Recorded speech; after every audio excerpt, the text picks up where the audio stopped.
Oil pulling அது எப்படி பண்ணுறது? காலையில் எழுந்ததும் எதுவும் சாப்பிடாமல் இதயம் வளத்தை வாயில ஊத்தி நல்லா கொப்பளிக்கணும், அப்புறம் அதை துப்பிடணும். இதுதான் ஆயில் புல்லிங்.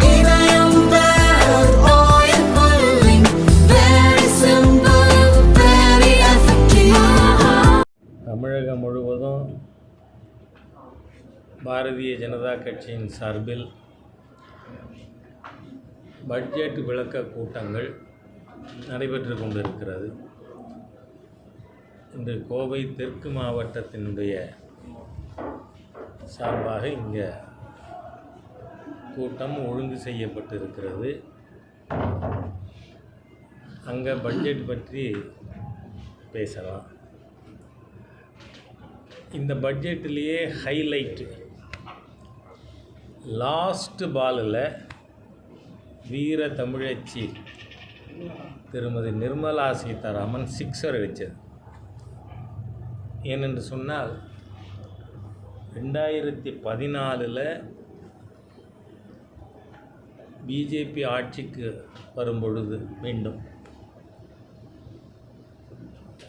வருமான வரி கழிவு 2.5 லட்சம் வரை வருகின்ற வருமானத்திற்கு இல்லை. ஸோ தி மேக்ஸிமம் லிமிட்டு அதுக்கு மேலே உண்டு. அதுக்கு பிறகு 2019 அதை பிஜேபி அரசாங்கம் 5 லட்சமாக உயர்த்தி 2023 அது 7 லட்சமாக உயர்த்தப்பட்டது. எல்லாரும் இந்த முறை ஒரு எதிர்பார்ப்பு இருந்தது, இந்த வருமான வரி விலக்கினுடைய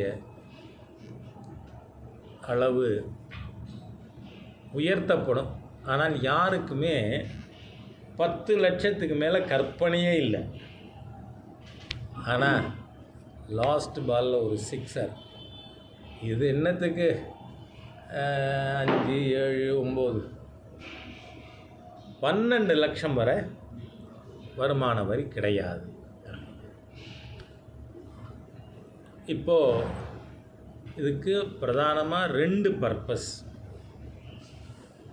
ஒன்று, middle income group, fixed income group, குறிப்பாக சம்பளம் வாங்குகின்ற சேலரிடு கிளாஸ், அவங்களுக்கு இன்கம்மை ஒழிக்கிறதுக்கும் வேலை இல்லை, தப்பும் பண்ண முடியாது. ஆனால் வருமான வரி 7 லட்சமாக இருக்குது, வரி விலக்கு லிமிட்டு. ஆகவே அவர்களுக்கு அதிக பயன் கிடைக்க வேண்டும் என்கின்ற எண்ணத்தோடு மத்திய அரசு பட்ஜெட்டில் அதை 12 லட்சமாக உயர்த்தினோம். இப்போ சேலரிடு கிளாஸுக்கு ஸ்டாண்டர்ட் டிடக்ஷன் 75,000 சேர்த்து 12,75,000 ரூபாய் வரை வருமானத்திற்கு விலக்களிக்கப்பட்டிருக்கிறது. அதோடு கூட இதன் மூலமாக அரசாங்கத்திற்கு நேரடியாக 1 கோடி ரூபாய் இழப்பு ஏற்பட்டது. ஏன்னா எல்லா செக்ஷனுக்கும் அந்த 5 லட்சம் சேலரிடு செக்ஷன் மட்டும் இல்லை, பிஸ்னஸ் கிளாஸ் ஃபார் எவ்வரிபடி லிமிட்டு 12 ஆக்கியிருக்கிறதுனால ஒட்டு மொத்தமாக நேரடி வரி வருவாய் 1 லட்சம் கோடி குறைந்திருக்கிறது. ஆனால் இந்த ஒரு போல்டு ஸ்டெப் எடுத்ததுக்கு பிரதான காரணம், இன்றைக்கி பிஸ்னஸில் ஸ்டாக்னன்சி இருக்கிறதுக்கு ஒரு காரணம் டிமாண்டு கம்மியாக. இப்போ நீங்கள் பார்த்தா ஒரு 12 லட்சம் வருமானம் வரக்கூடியவருக்கு 60,000 80,000 வரை வருமான வரியில் சேமிப்பு ஏற்படும். அது அவங்க என்ன பண்ணுவாங்க, அவங்க கையில் பணம். இந்த பட்ஜெட்டினுடைய நோக்கமே அந்த மிடில் கிளாஸ் கையில் பணம் இருக்காங்க. அப்போ என்ன ஆகும், மாதத்துக்கு 6,000 ரூபாய் 8,000 ரூபாய். So they will go in for consumer durables. அப்போ என்ன ஆகும், கன்சியூமர் டியூரபிள்ஸ் சேல்ஸ் ஸ்பர் ஆகும். அப்போ அதன் மூலமாக ஜிஎஸ்டி வருவாய், ஆக இது வேலை வாய்ப்பு அதிகரிக்கிறது, அதன் மூலமாக பொருளாதாரம் பலப்படுவது போன்ற விஷயங்கள் நடக்கும். அப்படிங்கிறதுனால இந்த வரி விலக்கானது கொடுக்கப்பட்டு இருக்கிறது. இந்த பட்ஜெட்டில் விவசாயத்திற்கு, சிறு குறு தொழில்களுக்கு அதிக முக்கியத்துவம் கொடுக்கப்பட்டிருக்கு. நீங்கள் விவசாயத்தில் 3 லட்சம் கோடியாக இருந்த கிராப் லோன், அதாவது 7% வட்டி, அதிலும் காலத்திற்குள் செலுத்தினால் 3% இன்ட்ரெஸ்ட் சப்வென்ஷன், அது சேர்த்து அதை கணக்கில் எடுத்தால் விவசாயிக்கு கிராப் லோன் 4% தான். அது 3 லட்சம் கோடியாக இருந்ததை 5 லட்சம் கோடியாக உயர்த்தி இருக்கிறது. அதே மாதிரியாக small medium and micro small medium enterprises MSMEயில் அதனுடைய டேர்ன் ஓவர் 300 லட்சமாக இருந்தது 500 லட்சமாக. இப்போ என்னென்னா பல கம்பெனிகள், பல ஸ்டார்ட் அப் யூனிட்ஸு இந்த ஸ்மால் ஸ்கேல் இண்டஸ்ட்ரி டெஃபினிஷனுக்குள்ளே வரும். அந்த மாதிரி வரும்பொழுது வங்கியில் கொலேட்ரல் இல்லாமல், சொத்து ஈடு இல்லாமல் அவர்கள் கடன் பெற முடியும். இதை அவர்கள் வர்த்தகத்தை விஸ்தரிக்க முடியும். ஆகவே இந்த மாதிரியாக இந்த பட்ஜெட்டு ஒன்று, இந்த பட்ஜெட் டிஃபிசிட் 4.4% ஆஃப் ஜிடிபிக்கு உள்ளே கொண்டு வரப்பட்டிருக்கு. அதனால் இது நான் இன்ஃப்ளேஷனரி. நீங்கள் பார்த்தீங்கன்னா நேற்றுக்கு கூட ஹோல்சேல் ப்ரைஸ் இண்டெக்ஸ்டு 2.5க்கு கீழே வந்து. ஆகவே பொருளாதாரத்தை எக்ஸ்பேண்ட் பண்ணணும், மக்கள் கையில் பணம் அதிகமாக கொடுக்கணும்னு நடவடிக்கை எடுத்தாலும் இந்த பட்ஜெட் விலைவாசி உயர்வை, இன்ஃப்ளேஷனை கட்டுப்படுத்தக்கூடிய அளவுக்கு இருக்குது. அதனால் உங்களுக்கு எப்போவுமே இன்ஃப்ளேஷனுங்கிறது என்னன்னு சொன்னால், நாளைக்கு வர்ற வருமானத்தை கூட இன்றைக்கே எடுக்கிற மாதிரியா. Inflation it is a cruellest form of டாக்ஸேஷன்னு பொருளாதாரத்தில் ஒரு டெஃபினிஷன் உண்டு. காரணம் என்ன? வருமான வரி யாருக்கு? வருமானம் வர்றவருக்கு. ஆனால் விலைவாசி உயர்வால் பாதிப்பு பிச்சைக்காரருக்கு கூட வரும். அவர் வருமானம் இல்லை, வருமான வரி கட்டலை, இருந்தாலும் விலைவாசி உயர்வால் அவரும் பாதிக்கப்படுகிறார். அதனால் பொருளாதாரத்தில் inflation is the cruellest form of taxation சொல்லுவாங்க. ஆனால் இந்த பட்ஜெட் மிக திறமையோடு, பணவீக்கமும் இல்லாமல், அதையும் கட்டுக்குள் வைத்து இந்த பட்ஜெட்டானது கொண்டு வரப்பட்டிருக்கு. ஆகவே நம்ம வீர தமிழச்சி, நம் மதுரையைச் சேர்ந்த திருமதி நிர்மலா சீதாராமன் அவர்கள் பொருளாதாரத்தை மேலும் வளர்ச்சி பாதைக்கு கொண்டு போவதற்கான பட்ஜெட் கொடுத்திருக்கிறார்கள். ஆகவே பாராட்டுக்குரியவர். இன்றைக்கி தமிழ்நாட்டில் இந்த பொழுது போகலைன்னா, ஏதாவது ஒரு பிரச்சனை கையில் இருக்குன்னா, இந்த மொழி பிரச்சனை கையில் மாட்டிட்டு முழிக்கிறது. ஸ்டாலினுடைய அறிக்கை இன்றைக்கி வந்திருக்கு. நான் கேட்குறேன், உங்களுக்கு இந்த மாதிரியாக பேசுகிறதுக்கு வெட்கம் இருக்காதான்னு கேட்குறேன். ஏன்னு சொன்னால் என்ன சொல்லியிருக்காரு இன்றைக்கி? நாங்கள் இருமொழி கொள்கையை ஏற்பவர்கள். 3வது மொழிக்கு தமிழ்நாட்டில் இடமில்லை. அப்படியா? சன்சைன் ஸ்கூலை நீங்கள் சமச்சீர் கல்வி கூடமாக மாற்றணும்னு அங்கே தர்ணா உட்காருமே. யாரை ஏமாத்துறீங்க? தமிழக மக்களை ஏமாற்றுகின்ற தீய சக்தி திராவிட முன்னேற்ற கழக அரசாங்கம். நான் ஏற்கனவே 48 முன்னணி தலைவர்கள், ஆற்காடு வீராசாமி அவர்கள் குடும்பம், துரைமுருகன் அவர்கள் குடும்பம், டிஆர் பாலு குடும்பம், இவங்க எல்லாம் நடத்தி கொண்டிருக்கின்ற சிபிஎஸ்சி பள்ளிக்கூடத்தின் பட்டியல் நான் 4 வருஷம் முன்னாடியே வெளியிட்டேன். உங்கள் ஸ்கூலுக்கு 3 மொழி 4 மொழி, அதை ஏன் உங்கள் தகப்பனார் கொண்டு வந்ததானே சமச்சீர் கல்வி? உங்கள் தகப்பனார் மேலே உங்களுக்கு மரியாதையே கிடையாதா? அந்த உங்கள் ஸ்கூலில் சமச்சீர் கல்வியாக மக்களுக்கு கல்வி சேவை தானே சமச்சீர் கல்வி. அதில் நீங்கள் ₹1,00,000 ஃபீஸ் வாங்க முடியாது. வெறும் தமிழ் ஆங்கிலம் மாத்திரம்தான், நான் சமச்சீர் கல்வி தான் நடத்துவேன்னா 800 ரூபா தான் ஃபீஸ் வாங்கலாம். 80,000 வாங்க முடியாது, 1 லட்சம் வாங்க முடியாது. நீங்கள் காசு சம்பாதிக்க மும்மொழியா, மக்களை ஏமாற்றுவதற்கு இருமொழியும்பீங்களா? சரி, நாளுக்கு நாள் சிபிஎஸ்சி பள்ளிக்கூடங்கள் எண்ணிக்கை கூடிக்கொண்டு இருக்கிறது, அரசு பள்ளியின் எண்ணிக்கை குறைந்து கொண்டு இருக்கிறது. அது மாத்திரமல்ல, அரசு பள்ளிகளிலே 1500 பள்ளிகளுக்கு மேல் ஃபஸ்ட்டு ஸ்டாண்டர்ட்லேருந்து 8th ஸ்டாண்டர்ட் வரை, மிடில் ஸ்கூல் வரை மாணவர் எண்ணிக்கை it is in single digit, 10க்கு கம்மியாக இருக்குது. இதை மூடுறதுக்கு அரசாங்கம் திட்டம் போடுது. மாண்புமிகு முதல்வர், நீங்கள் நாளைக்கு இதை பற்றி வெள்ளை அறிக்கை கொடுக்கணும்னு கேட்டுக்கிறேன்.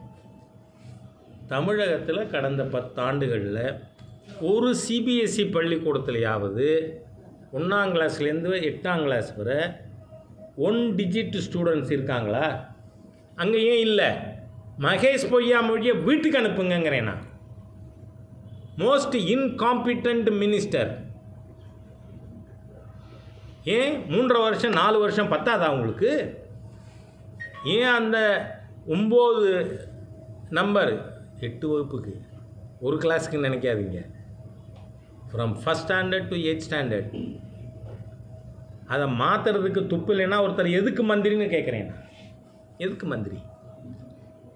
சரி, எல்லா சிபிஎஸ்சி ஸ்கூல்லையும் உங்கள் சன்ஷைன் பள்ளிக்கூடத்தில் இருக்கிறது மாதிரி, கிங் எஜுகேஷனல் இன்ஸ்டிடியூஷனில் இருக்கிற மாதிரி எல்லாத்துலேயும் ஹிந்தி சம்ஸ்கிருதம் இருக்குல்ல, அந்த பள்ளிக்கூடங்கள் எண்ணிக்கை அதிகரித்து கொண்டு போகுது.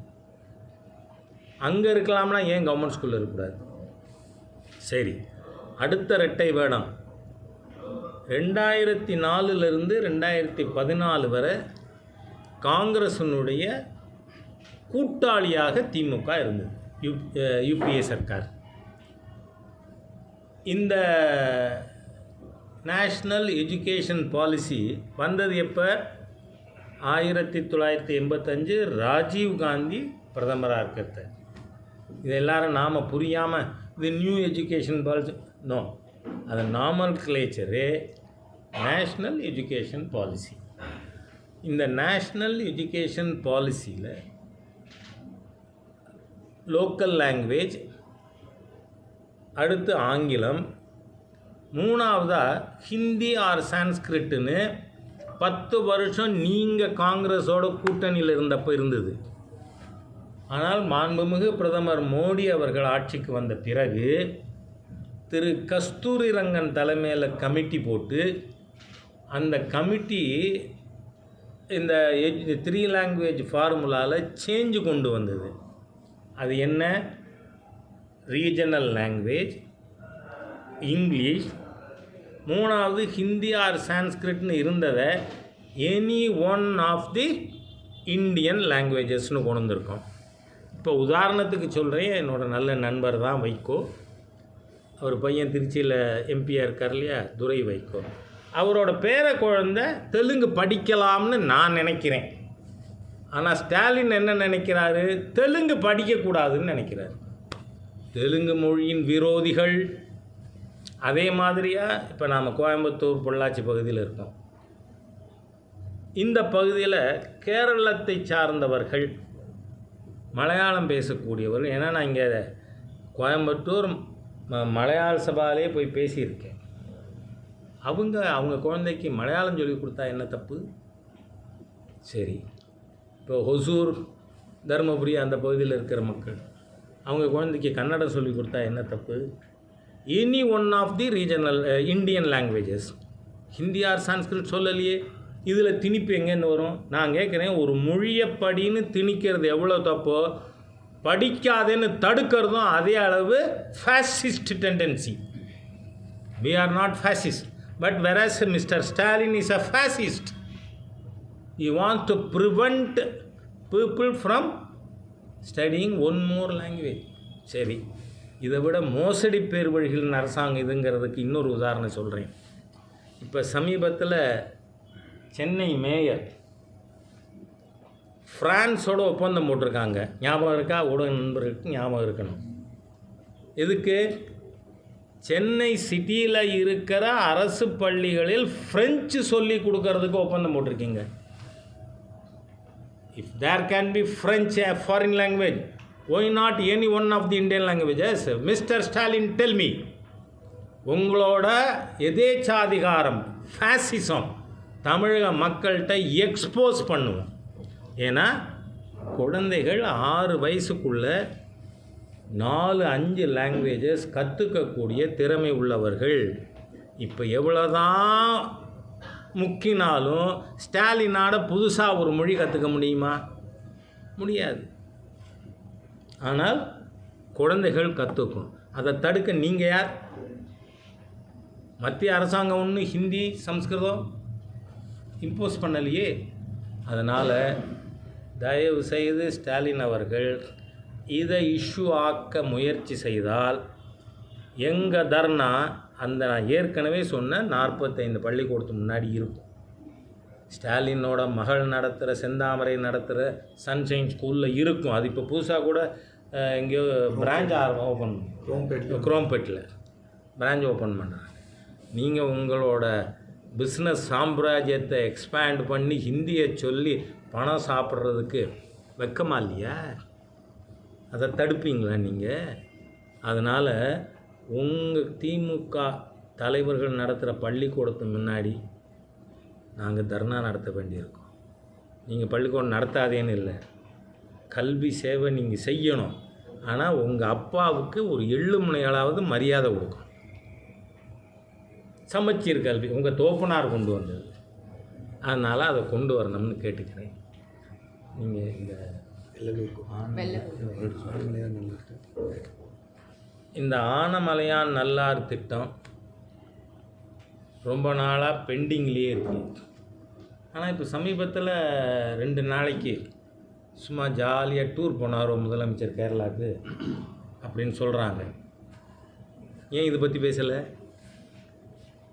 தமிழக விவசாயிகள்னால் அவ்வளவு சீப்பாக அவங்களுக்கு அதை பற்றியெல்லாம் பேச மாட்டிங்களா? உங்கள் தேர்தல் அறிக்கையில் இருக்குது, நாங்கள் ஆட்சிக்கு வந்தால் இதுக்கு முக்கியத்துவம் கொடுப்போம். What happen to that?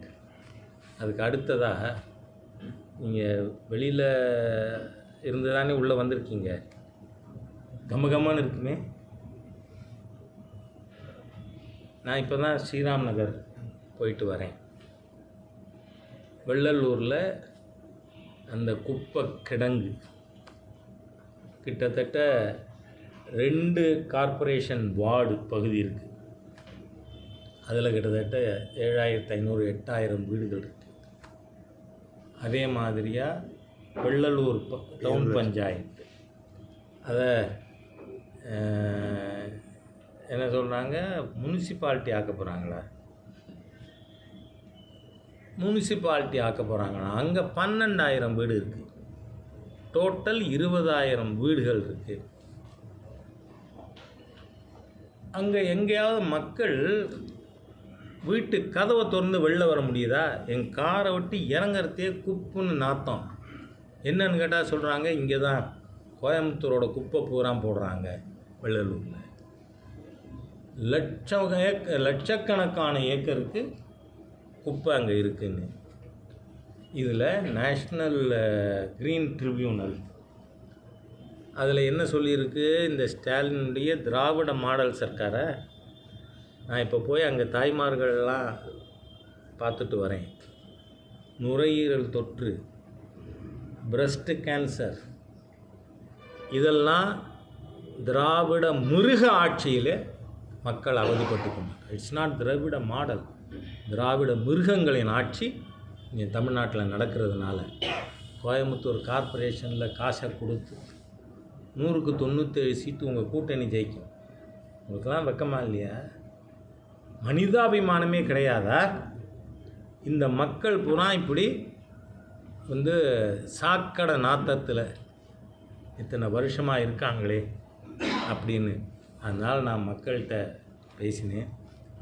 ஏற்கனவே வீட்டில் கருப்பு கொடி ஏற்றுற போராட்டம் நடத்தியிருக்காங்க. அதே மாதிரி மனித சங்கிலி மிருகங்கள் ஆட்சியில் மனித சங்கிலிக்கு இம்பேக்ட் இருக்குமா? அதனால் இங்கே கார்ப்பரேஷனில் எவ்வளவு பெரிய அயோக்கிய கூட்டம் தமிழ்நாட்டை ஆளுதுங்கிறதுக்கு இந்த சாலிட் வேஸ்ட் மேனேஜ்மெண்ட்டை அதுக்கு பணம் தனியாக வாங்குறீங்கள்ல, ஹவுஸ் டேக்ஸ் தவிர சாலிட் வேஸ்ட் மேனேஜ்மெண்ட்டுக்கு இந்த திராவிட மிருகங்களின் ஆட்சியில் பணம் வசூலிக்கிறீங்க. What happen? ஏன் நீங்கள் சாலிட் வேஸ்ட் மேனேஜ்மெண்ட்டுக்கு எந்த நடவடிக்கையும் எடுக்கலை? அதனால் இந்த மக்கள்கிட்ட பேசின பிறகு அவங்க என்ன சொல்லியிருக்காங்க, இதுக்கு நீங்கள் உதவி செய்யணும், எங்களுக்காக எங்கள் பக்கம் நிற்கணும். அதனால் மக்களோட விருப்பம், வரி கொடுக்க மாட்டோம். ஏன்னா இப்போவே எல்லாம் மிடில் கிளாஸ். நீங்கள் அங்கே பார்த்தீங்கன்னா நம்ம முன்னாள் மாவட்ட தலைவர் திரு மோகன் மந்திராஜன் அவர்கள், அவர் தலைமையில் ஒரு கல்யாணம் நிச்சயம் ஆகுது. ஆனால் அந்த பொண்ணு வீட்டுக்காரங்க இந்த இடத்துல மாப்பிள்ளை வீட்டை பார்த்துட்டு பொண்ணு கொடுக்க மாட்டேன்ட்டாங்க. கல்யாணம் நின்று போச்சு. அட பாவிகளா, உங்கள் திராவிட மாடல் ஆட்சி இவ்வளவு மிருகத்தனமானதாக இருக்குமா? கேவலமானதாக இருக்குமா? நான் கேட்குறேன், மொழியை வச்சு அரசியல் தகுடு திட்டம் பண்ணுற மாண்புமிகு முதல்வர் ஸ்டாலின் அவர்களே, 24 மணி நேரத்தில் இதுக்கு தீர்வு காண உங்களுக்கு வக்கு இருக்கா, துப்பு இருக்கா, திறமை இருக்கா, திராணி இருக்கா? மக்கள்லாம் மிருகங்களா? உங்களுக்கு ஓட்டு வேணும், காசை கொடுத்து ஓட்டு வாங்குவீங்க, அதுக்கப்புறம் மக்களை மதிக்க மாட்டிங்களா? அதனால் அந்த வெள்ளலூர் டவுன் பஞ்சாயத்து மற்றும் அந்த 2 கார்ப்பரேஷன் வார்டில் இருக்கக்கூடிய மக்கள் ஏப்ரல் 1ஆம் தேதி டியூஆரை வரி கொடுக்க மாட்டார்கள் அப்படின்னு அவர்கள் முடிவு செய்திருக்கிறார்கள். இதற்கு பாரதிய ஜனதா கட்சி உறுதுணையாக மக்கள் மத்தியில் இருப்போம் அப்படின்னு தெரிவிச்சுக்கிறேன். நீங்கள் உங்களுக்கு வேறு ஏதாவது பட்ஜெட்டில் ஒவ்வொரு வருஷம் நம்ம மத்திய அரசு பட்ஜெட் போடுறாங்க சார், ஆனால் மாநிலத்துக்கு சேர்வது இல்லை அப்படிங்கிறது அது கொடுக்கலாம் விவசாயத்தில். இனிமேல் இந்த விவசாயத்துக்கு 6000 ரூபா கொடுக்குறது பார்த்தீங்கன்னா நிறைய விவசாயிகள் விடுபட்டு இருக்காங்க. அந்த பட்டியலில் கூட தயார் பண்ணிட்டு அந்த கருத்தை எப்படி பார்க்குறீங்க? இங்கே தமிழ்நாட்டில் தான், மற்ற மாநிலங்களை நான் கேள்விப்படலை. போலியாக அக்கௌண்ட் ஓப்பன் பண்ணி இந்த விவசாயி கொடுக்குற 4 மாதத்துக்கு ஒரு 2000 ரூபா, வருஷத்துக்கு 6000 ரூபாயை இங்கே இருக்கின்ற தமிழ்நாடு அரசு ஊழியர்கள் அரசியல்வாதிகளின் துணையோடு திருடி இருக்கிறார்கள். அதை அக்கௌண்ட்டில் திருப்பி செலுத்த சொல்லி ஆர்டர் போட்ட பல மாவட்டங்கள் இருக்குது. விழுப்புரம், அரியலூர், அந்த மாதிரி மாவட்டங்கள். அதனால் நீங்கள் சொல்கிறது சரிதான். எந்த திட்டமும் தமிழ்நாட்டில் மக்களுக்கு போய் சேருவது இல்லை. ஆகவே மத்திய அரசாங்கத்தோடு இது பற்றி பேச ஒரு யோசனை இருக்குது. அதாவது மத்திய அரசின் திட்டங்களை கண்காணிக்க மாவட்டங்களிலே ஒரு குழு போடப்பட வேண்டும் அப்படிங்கக்கூடிய சஜஷன் பல பேர்ட்டேருந்து வந்திருக்கு. அதனால் இது மத்திய அரசாங்கத்திடம் தெரிவிக்கப்படும். தமிழக வெற்றி கழகமாகட்டும் சீமானாகட்டும் இந்த புதிய கல்விக் கொள்கைகள் போராட்டம் நடத்துகிறோம். நான் என்ன சொல்கிறேன், இந்த தமிழ்நாட்டில் ஒரு ஃபேன்சி, நாம் மத்திய அரசாங்கத்துக்கு எதிராக பேசினா தான் தமிழக மக்கள் ஓட்டு போடுவாங்கன்னு. அதுதான் தமிழ்நாட்டில் இப்போ இருக்கிற மிகப்பெரிய மூட நம்பிக்கை. அதனால் எல்லாரும் அதை பேசுகிறாங்க. நான் சொல்கிறேன், இந்த கல்விக் கொள்கையில் நீங்கள் தாவேக்கா சொன்னதுனால கேட்குற, மிஸ்டர் விஜயோட குழந்தை எங்கே படிக்குது? இருமொழி கொள்கையிலையா, சமச்சீர் கல்வியிலையா? டெல்மி. இந்த மந்திரிகள், கார்ப்பரேஷன் வார்டு கவுன்சிலர் யாராவது தன் குழந்தைய சமச்சீர் கல்வியில் சேர்த்துருக்காங்களா? எல்லாரும் சாதாரண வார்டு கவுன்சிலருங்க, பெரிய லீடர்ஸ் இல்லை திமுகவில். அவங்க எல்லாரும் இந்த மும்மொழி கொள்கை பள்ளிக்கூடம் வச்சு பணத்தில் புரண்டுகிட்டு இருக்காங்க. உங்கள் குழந்தைகள்லாம் மும்மொழி படிக்கும், 4 மொழி படிக்கும், வெளிநாட்டில் படிக்கும். ஆனால் சாதாரண இவங்க எங்கே தடுக்கிறாங்க? ஓரளவு மிடில் கிளாஸ் அண்ட் எபவ் இருக்கிற அவங்களோட குழந்தைகள் ப்ரைவேட் ஸ்கூலில் ஹிந்தி சம்ஸ்கிருதம் படிக்கிறதை இவங்களால் தடுக்க முடியலை. ஆனால் கார்ப்பரேஷன் பள்ளிக்கூடத்தில் படிக்கிற என் ஏழை தொழிலாளி விவசாயியின் குழந்தைகளை நீங்கள் குறவளைய நெருப்பீங்க, படிக்காதே என்ன புத்திசாலித்தனம் இது? யாராக இருக்கட்டும், அது it's not for mister Vijay. இந்த இருக்கின்ற இருமொழி கொள்கை நாங்கள் தொடர்வோங்கிறவங்க எல்லாரும் நாளை காலை உங்கள் குழந்தைய அந்த ஸ்கூல்லேருந்து விட்ரா பண்ணி முனிசிபல் ஸ்கூலில் சேருங்க. என் பேரம்பேத்தி கூட சென்ட்ரல் ஸ்கூலில் படிக்கிறது கவர்மெண்ட் பள்ளிக்கூடம் தான். ஆனால் உங்கள் பள்ளிக்கூடத்தில் கொண்டு வந்து என் குழந்தைய படிக்க வைக்க முடியாது. யார் 1 லட்சம் பணம் கொடுக்கறது? இது வருஷத்துக்கு 3000 4000 ஃபீஸ்.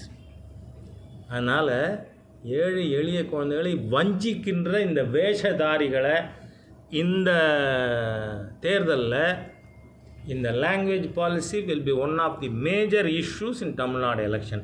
போட்டு பார்ப்போங்கிறேன் நான், போட்டு பார்ப்போம் இந்த ஏழை எளிய மக்களின் விரோதிகளை அப்படிங்கிறது என்ன எண்ணம். எந்தெந்த ஸ்டேட்டில் வந்து இதெல்லாம் கைது போட்டிருக்காங்க, எந்த ஸ்டேட்டில் போட? எந்த ஸ்டேட்லேயும் இந்த மாதிரி தடை இல்லை. ஏன்னா எல்லா ஸ்டேட்லேயும் 3 லாங்குவேஜ் ஃபார்முலா இருக்குது. கேரளாவில் இருக்குது, ஆந்திராவில் இருக்குது, தெலுங்கானாவில் இருக்குது, கர்நாடகாவில் இருக்குது, எல்லா மாநிலத்துலேயும் இருக்குது. தமிழ்நாட்டில் மட்டும்தான். ஏன் இது பெங்காலில் இல்லையா? பெங்காலில் இருக்குது. எல்லா இடத்துலையும் அது 3 லாங்குவேஜ் ஃபார்முலா. நான் கேட்குறேன், பாண்டிச்சேரி வந்து politically we can say part of Tamil Nadu. பாண்டிச்சேரியில் நவோதயா வித்யாலயா இருக்குது, 2 நவோதயா பள்ளிகள். அது ரெசிடென்ஷியல் ஸ்கூல், உண்டு உறைவிட பள்ளிகள். அங்கே எல்லா குழந்தைகளுக்கும் கல்வி இலவசம். அங்கே தமிழ் இல்லையா நவோதயா ஸ்கூலில்? அது மட்டும் இல்லை, 1967 வரை எந்த குழந்தையும் தமிழ் படிக்காமல் 6ஆம் கிளாஸுக்கு வர முடியாது. அப்போதெல்லாம் 6ஆவதுக்கு பேர் ஃபஸ்ட்டு ஃபார்ம். முதல் 67 ஃபஸ்ட்டு ஃபார்முக்கு வந்த துரதிருஷ்ட ஸ்டூடெண்ட்டு நான் தான். ஏன்னா எனக்கு முதல் கிளாஸ் வரைக்கும் எல்லோரும் ஹிந்தி படித்தாங்க, ஆனால் நான் படிக்கலை. ஆனால் எனக்கு வேலை, நான் சிஏ முடித்ததும் மத்திய பிரதேசத்தில் கிடச்சிது. அங்கே போனதும் எல்லாரும் ஹிந்தியில் வந்து பேச வருவாங்க. அப்போ உடனே அவங்கள்ட்ட முஜே ஹிந்தி நஹி மாலும். நான் கற்றுக்கிட்ட முதல் ஹிந்தி வார்த்தை என்ன? முஜே ஹிந்தி நஹி மாலும். ஏன்னா அவர் ஃபர்தராக பேசுகிறத நிறுத்துறதுக்காக. அந்த மாதிரி தலைமுறைகளை கெடுத்த தீய ஆட்சி இந்த திராவிடியன் ஸ்டாக் ஆட்சி. உங்கள் குழந்தை படிக்குதே, நான் சொல்கிறேன், வெக்கம், மானம், ஈச, ரோசம், சூடு, சொரணை ஏதாவது இருந்தால் இந்த இருமொழி கொள்கை பேசக்கூடிய அனைத்து அரசியல் தலைவர்களும் 24 மணி நேரத்தில் உங்கள் குழந்தைகளை இப்போ படிக்கிற இன்ஸ்டிடியூஷன்லேருந்து விட்ரா பண்ணி டிசி வாங்கி கவர்மெண்ட் ஸ்கூலில் சேரு. அப்போ நீங்கள் யோக்கியமானவர்கள், நேர்மையானவர், நல்லவர், மக்கள் நலம் விரும்புவர் அப்படின்னு நான் ஏற்றுக்கிறேன், பகிரங்கமாக அறிவிப்பேன். நாளைக்கு மிஸ்டர் விஜய் வெளிநாட்டில் எங்கே தன் குழந்தை படித்தாலும் விட்ரா பண்ணுங்க. இங்கே தமிழ்நாட்டில் வந்து கார்ப்பரேஷன் ஸ்கூலில் சேருங்க. ஸ்டாலின் அவர் செய்யணும், கனிமொழி அவர் செய்யணும், எல்லாரும் செய்யுங்க. தமிழ் ஏழை எளிய தமிழ் மக்களின் துரோகிகள் இந்த தலைவர்கள் அத்தனை பேரும், அது யாராக இருக்கட்டும். I am least bothered. நன்றி.